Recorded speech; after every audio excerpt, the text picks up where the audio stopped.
अब बात पीएम के अजमेर दौरे की, जिसे लेकर बीजेपी का जोश हाई है। अजमेर में प्रधानमंत्री ने साफ किया कि राजस्थान उनकी प्राथमिकता है और विकास इस चुनाव का एजेंडा होगा। अब विकास के मॉडल को लेकर बीजेपी कांग्रेस में सियासी घमासान शुरू हो चुका है।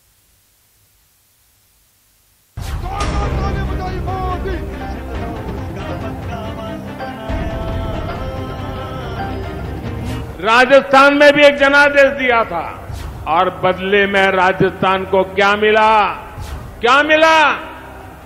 अस्थिरता और अराजकता।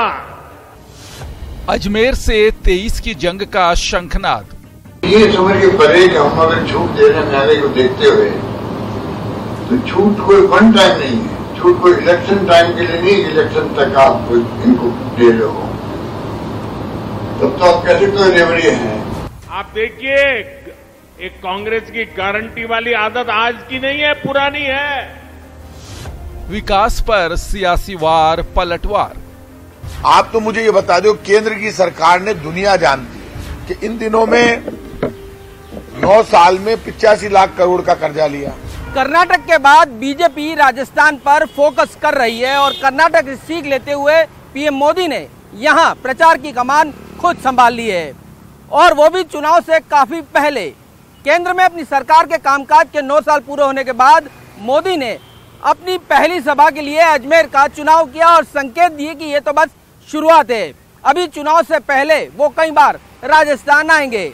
आखिर लोकसभा चुनाव में 25 में से सभी 25 सीटें बीजेपी को देकर राजस्थान ने अपना इरादा तो पहले ही जाहिर कर दिया था। कब कहां दंगा हो जाए इसकी कोई गारंटी नहीं, और कांग्रेस सरकार आतंकियों पर मेहरबान है। कांग्रेस की सरकार आकंठ तुष्टीकरण में डूब गई है। पहली बार किसानों को लागत का 1.5 गुना समर्थन मूल्य तय हुआ। पहली बार किसानों को बैंक खाते में उनकी उपज का पैसा मिलना सुनिश्चित हुआ। पहली बार किसानों को इनाम के रूप में राष्ट्रीय मंडी मिली है। पहली बार किसी फसल बीमा योजना से किसानों को 1.25 लाख करोड़ रुपए से अधिक का मुआवजा मिला है। दरअसल गहलोत सरकार के विकास और जनता को राहत पहुंचाने वाले कदम के बीच पीएम मोदी ने मोर्चा संभालना सही समझा, क्योंकि काफी कोशिशों के बाद भी प्रदेश बीजेपी गहलोत सरकार के खिलाफ माहौल बनाने में कामयाब नहीं हो पा रही थी। न तो गहलोत को चुनौती देने के लिए बीजेपी ने अपना कोई चेहरा अभी तक तय किया है। ऐसे में गहलोत सरकार के बड़े कदमों पर तंज कसकर पीएम ने चुनावी शंखनाद किया, तो इस पर पलटवार करने में सीएम गहलोत ने भी देरी नहीं की। 50 साल पहले कांग्रेस ने इस देश को गरीबी हटाने की गारंटी दी थी, और ये गरीबों के साथ किया गया कांग्रेस का सबसे बड़ा विश्वासघात है। हर राज्य सरकार कर्जा लेके काम कर रही है देश के अंदर, और भारत सरकार भी कर्जे ही चल रही है। तो जो मालूम है सबको भी कर्जा लेना बुरा नहीं है। कर्जा लेके अगर विकास हो तो कोई बुरी बात नहीं है। दरअसल अजमेर में पीएम ने न सिर्फ अपने 9 साल के कामकाज को गिनाकर जनता के सामने केंद्र सरकार के विकास का मॉडल रखा, वहीं ये भी तय कर दिया कि इस बार का चुनाव विकास पर लड़ा जा सकता है, क्योंकि गहलोत सरकार आम आदमी को फायदा पहुंचाने की स्कीम को आगे बढ़ा रही है। और हिमाचल के साथ ही कर्नाटक में भी कांग्रेस का ये फॉर्मूला कारगर साबित हो चुका है।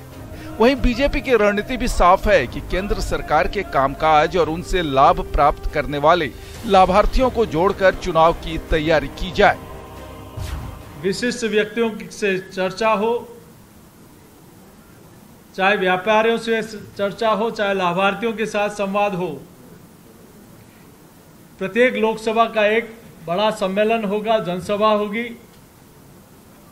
हर पंचायत समिति स्तर पर लाभार्थियों का सम्मेलन होगा। प्रदेश बीजेपी के खींचतान के बाद पीएम मोदी ने खुद मोर्चा संभाला है। राजस्थान के मौजूदा हालात और सरकार के कामकाज को लेकर हल्ला भी बोला है। पीएम मोदी ने अजमेर दौरे के दौरान एक और संदेश साफ दिया, वो ये कि पार्टी राजस्थान चुनाव धर्म आधारित मुद्दों के इतर सिर्फ विकास के मुद्दे पर ही चुनाव लड़ेगी। हालांकि विकास ही वो मुद्दा है जिसे लेकर कांग्रेस की सरकार बड़े दावे कर रही है।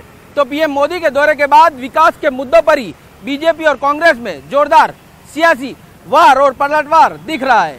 Bureau report, news 18 Rajasthan, Jaipur.